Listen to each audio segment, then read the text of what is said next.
boa noite. A Justiça suspendeu hoje, liminarmente, o reajuste da tarifa do metrô de Belo Horizonte. A repórter Fernanda Pena tem mais informações sobre essa decisão. Boa noite, Fernanda. Como vai ficar o preço das passagens? Olá, Carol. Boa noite a todo mundo em casa. Com a decisão, a CBTU deverá manter o valor da passagem em R$ 1,80. A decisão foi do juiz da 4ª Vara da Fazenda Pública e Autarquias de Belo Horizonte, com base em uma ação popular. O autor da ação afirmou que o reajuste é ilegal e vai contra diversas normas, por exemplo, as de proteção ao consumidor. Na ação, o juiz destacou o Código de Defesa do Consumidor, que prevê a proteção contra práticas abusivas e cláusulas abusivas ou impostas no fornecimento de produtos e serviços. Argumentou ainda que a moralidade administrativa é um dos princípios que devem ser observados e que, numa primeira análise, ao repassar de uma única vez ao consumidor o reajuste acumulado nos últimos 12 anos, se mostra não condizente com esse princípio da moralidade administrativa, registrou o magistrado. É isso, então, eu volto com você aí no estúdio. Carol. Obrigada, Fernanda, pelas informações. A ANAC, a Agência Nacional de Aviação Civil, divulgou hoje as novas tarifas de embarque no aeroporto de Confins. O voo doméstico vai subir. Passará de R$ 29,13 para R$ 30,15 o valor. O internacional teve redução de R$ 114,28 para R$ 110,87. Os reajustes foram aplicados sobre a inflação acumulada entre abril de 2017 e abril desse ano. Os novos valores devem ser cobrados em 30 dias. Começa hoje em todas as regiões de Minas Gerais a segunda fase da Operação Tiradentes. Além de Minas, a ação acontecerá durante 24 horas em todo o país e será realizada simultaneamente pelas polícias e Corpo de Bombeiros. Para reforçar a segurança em todas as cidades de Minas, 9.000 policiais militares e 4.000 viaturas, além do efetivo de rotina, farão ações em pontos com alto índice de criminalidade, ocupações e centros comerciais. Em Belo Horizonte, a operação começou ontem. 14 pessoas foram presas, 5 celulares e 3 quilos de maconha foram apreendidos. A ação contará ainda com o apoio de aeronaves, o canil e a cavalaria da corporação. Para reforçar a segurança em todas as regiões do estado, a PM vai aumentar o número de policiais nas ruas e de viaturas. A ação contará com o apoio de aeronaves, como vocês viram aí, com o canil e a cavalaria da corporação. Serão realizadas ações em pontos com alto índice de criminalidade, ocupações de centros comerciais. Foram absolvidos ontem pelos jurados do 2º Tribunal do Júri de Belo Horizonte os 2 acusados de matar o advogado Jaime Eulálio de Oliveira. O crime aconteceu em outubro de 2013. O juiz Pedro Câmara Raposo determinou a expedição dos alvarás de soltura dos réus Warley Miranda de Oliveira e Gilmar Miranda Correia. O Ministério Público deve recorrer da decisão. De acordo com a denúncia, a vítima atuava em processos criminais na defesa de membros da associação criminosa conhecida como 5 de Julho, a qual os denunciados fazem parte. E que o crime foi cometido porque o advogado se negou a devolver R$100 mil que a gangue pagou a ele para conseguir o arquivamento da investigação de um assalto cometido em um posto de combustíveis, que foi roubado R$300 mil. O julgamento da ré Elaine Cardoso Silva foi desmembrado. O júri popular será realizado em setembro. A Polícia Militar apreendeu 3 adolescentes e procura por outros 2 homens suspeitos de aterrorizarem moradores e comerciantes na cidade de Maravilhas, na região central de Minas. Em um dos crimes, os bandidos mataram o dono de uma farmácia na frente dos 2 filhos gêmeos de apenas 5 anos de idade. 3 bandidos estão na farmácia e um deles dá um tapa no comerciante. O ladrão atira, mas a arma falha. O comerciante reage e luta com o assaltante. Um dos comparsas se aproxima e atira. Os bandidos fogem. Cleison Rodrigues do Vale Severino, de 34 anos, foi atingido por um tiro na barriga, levado para o pronto atendimento de Maravilhas e depois transferido para o hospital de Sete Lagoas, mas não resistiu e morreu. Segundo uma funcionária que não quis gravar entrevista, no momento do crime, os filhos gêmeos de 5 anos de Cleison estavam na farmácia e presenciaram toda a ação. Depois de atirar no comerciante, os bandidos ainda roubaram o dinheiro do caixa.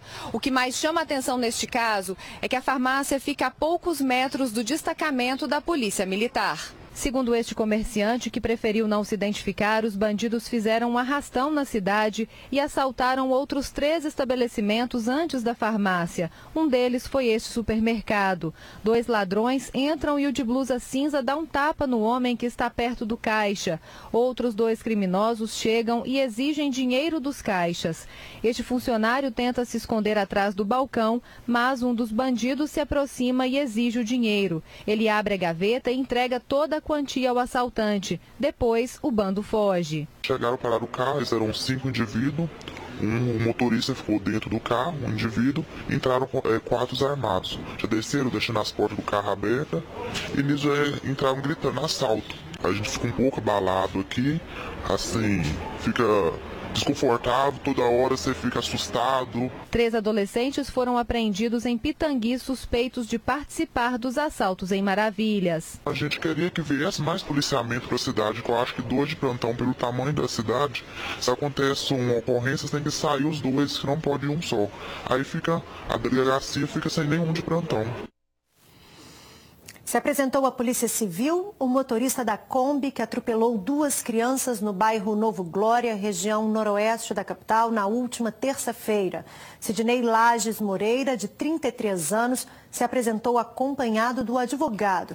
Ele foi ouvido e liberado porque o período do flagrante havia passado. De acordo com a polícia, depois de bater em um caminhão, a Kombi que Sidney dirigia atropelou os irmãos de 9 e 12 anos de idade que voltavam da escola. O mais novo morreu na hora. O motorista saiu do local do acidente sem prestar socorro às vítimas. Ezequiel Gomes Leal, de 12 anos, continua internado no Hospital Odilon Berens. Apesar do estado de saúde ser considerado estável, ainda não há previsão de alta. Comerciantes da Avenida Cristóvão Chiaradia, no bairro Buritis, que ontem foi palco do capotamento de um caminhão e que terminou na morte de uma pessoa, reclamam que os motoristas que passam pelo trecho abusam da velocidade. As imagens mostram o exato momento em que o caminhão tomba e o passageiro pula. Repare que a carga cai justamente em cima de Ted Aljarrafa Afonso dos Santos, de 28 anos. No local do acidente ainda era possível ver os restos do caminhão e pedaços da árvore no chão. Foram os proprietários e alunos desta academia que prestaram os primeiros socorros. Com um barulho, nós corremos aqui para fora, a gente viu o caminhão tombado. Passou questão de segundos, a gente viu que no meio do asfalto tinha uma outra pessoa, porque eles estavam uniformizados, uniforme laranja. É aí que nós começamos a correria para tirar ele do asfalto. De acordo com informações da Polícia Militar, o caminhão descia a Avenida Cristóvão Chiaradia, no bairro Buritis, e levava uma carga de massa asfáltica para uma obra na região, quando apresentou falha nos freios. Quando o motorista percebeu o problema, ele avisou ao ajudante, que, desesperado, pulou do veículo. Ele foi soterrado pelo asfalto, que ainda estava quente. Foi socorrido, levado ao hospital, mas não resistiu. Esse não foi o primeiro acidente envolvendo caminhões na avenida. Na verdade, eles embalam no anel. Então, a hora que entra aqui na avenida, eles estão com uma velocidade bem alta, né? No ritmo do anel. Mais lombadas, mais sinalização e também uma fiscalização. Eu acho que ajudaria muito. De acordo com a BH Trans, a velocidade permitida na via é de 30 km por hora. Informou ainda que a poucos metros de onde aconteceu o acidente já existem 2 redutores de velocidade. Um homem foi atropelado hoje dentro da estação Eldorado, em Contagem, na região metropolitana.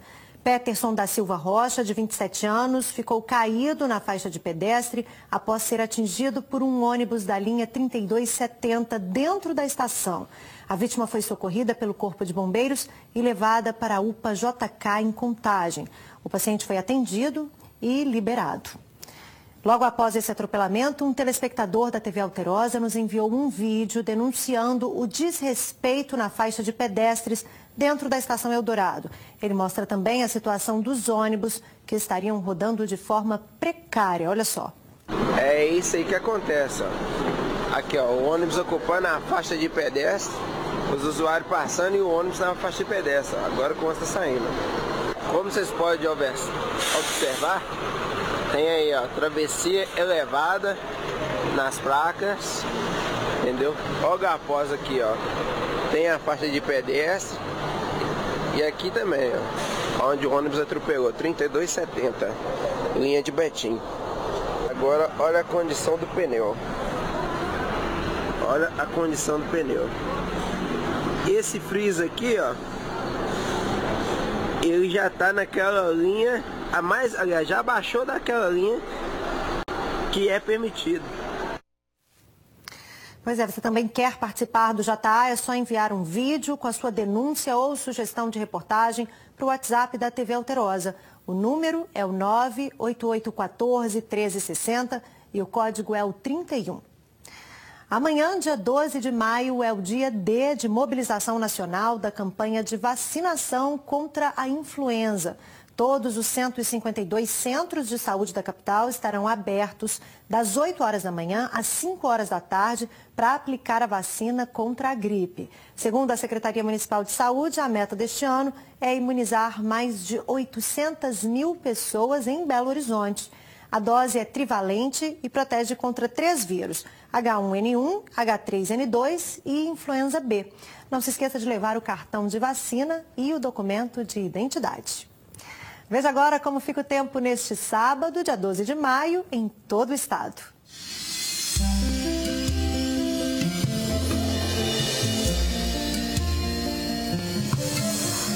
A massa de ar seco que atua sobre o estado mantém o tempo estável, com predomínio de sol no norte, no leste e na área central. No decorrer do dia, as nuvens aumentam nas outras regiões. Temperaturas em ligeira elevação durante o dia. Na capital, mínima de 15 e máxima de 29 graus.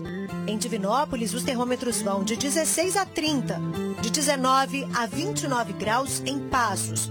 Vão variar entre 17 e 30 em Uberlândia. E em Montes Claros, mínima de 16 e máxima de 28 graus. Estamos em ano de eleição e falamos muito sobre mudanças políticas, honestidade, só que para isso votar de forma consciente é fundamental.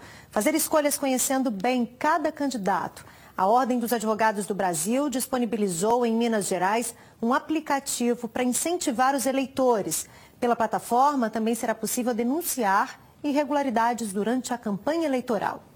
Outubro de 2018 tá aí. E apesar de muitos não se aprofundarem tanto sobre os candidatos aos principais cargos públicos do país, eu acompanho muito pouco. Tem muita gente consciente do papel importante do eleitor. Procura estudar o histórico, né, da justiça do candidato. É importante, é o mínimo que o cidadão tem que fazer, assim, né? A gente tem que procurar saber quem é esse candidato, principalmente aqui plataforma política ele está vinculado, qual é o projeto de poder que ele tem. Para incentivar um comportamento mais ativo do cidadão no processo eleitoral, a Ordem dos Advogados do Brasil em Minas lançou um novo aplicativo. A plataforma irá receber denúncias de irregularidades de candidatos feitas por qualquer eleitor, mesmo que de forma anônima. Doação irregular nas campanhas, propaganda extemporânea, propaganda irregular, todas as formas de aliciamento de voto, de compra de voto, tudo isso que chegar na OAB, nós vamos fazer uma triagem interna na ordem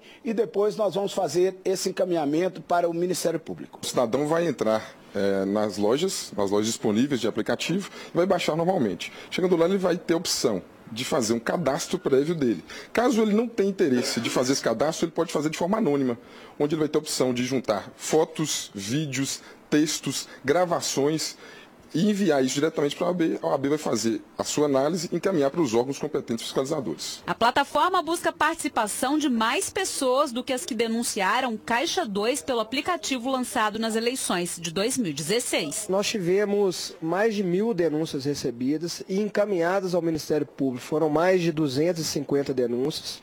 E que transformaram-se em ações eleitorais diversas foram 86. O Ministério Público nos oficiou na última eleição agradecendo a participação da OAB Minas no pleito e noticiando que 86 dessas denúncias já tinham virado ações ilícitas. 73 cidades participaram e contribuíram conosco na última eleição. Daqui a pouco você vai ver que um prédio tombado pelo patrimônio no centro da capital vai virar uma estação de trabalho compartilhado. Eu te mostro depois do intervalo, não saia daí. No programa Gui Moreira deste sábado, você confere o nosso... O prédio do antigo Banco Mineiro, projetado por Oscar Niemeyer, que fica no centro da capital, está em obras para se transformar em um centro de trabalho. Os 25 andares do edifício estão sendo restaurados para abrigar um conjunto de empresas, abrir espaço para estações de trabalho compartilhado, receber startups e até artistas e grupos culturais. É com essa vista panorâmica de BH que Fabrício vai trabalhar a partir do ano que vem.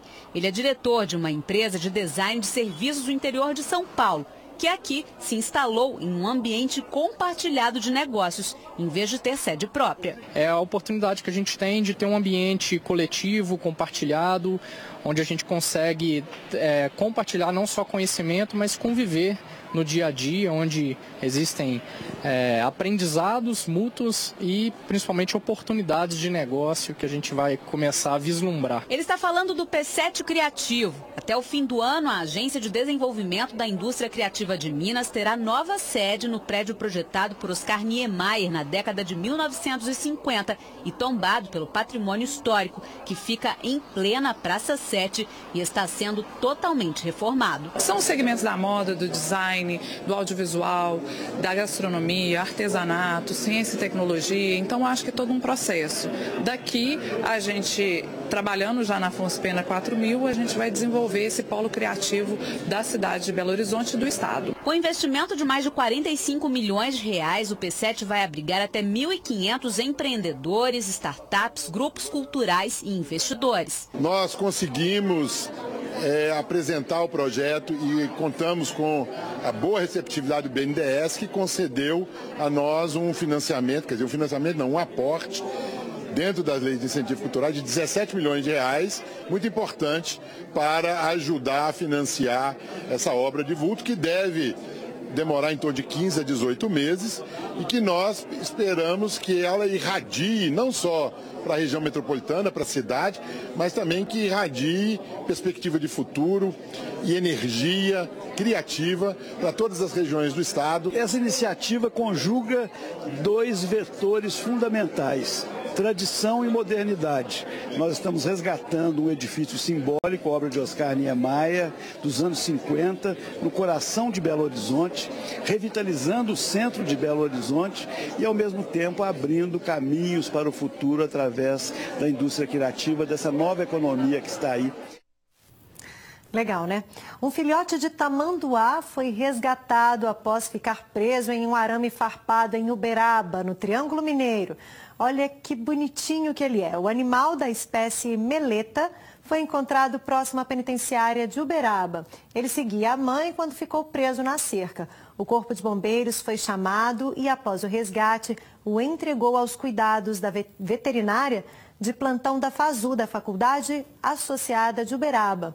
A mãe do filhotinho chegou a ser vista pelos militares, mas fugiu. Que bom que ficou tudo bem com o pequeno tamanduá, né? O JA termina aqui. Obrigada pela companhia durante toda a semana. Eu estou de volta na segunda, a partir de 7h15. Boa noite para você e até lá. Tchau!